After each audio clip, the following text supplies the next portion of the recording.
Liris Chica, Donnie, sinagot kung ano ang pinakamagandang investment para sa kanya. Sabi niya, partner in life. Kung kaya ng lalaki ang maghasal ng sulong, hindi naman kailangan ng babae sa buhay namin. Pero iba pa rin kapag mayroong pagmamahal at support ng isang wife or isang partner. Iba ang impact. Builder than that.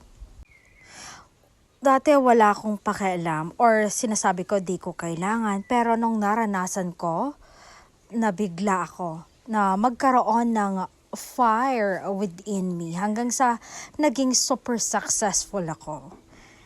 Kaya ang pinakamagandang investment para sa akin ay si Belle, but not financially ha. Ang sarap lang talaga ng may partner at may inspirasyon ka.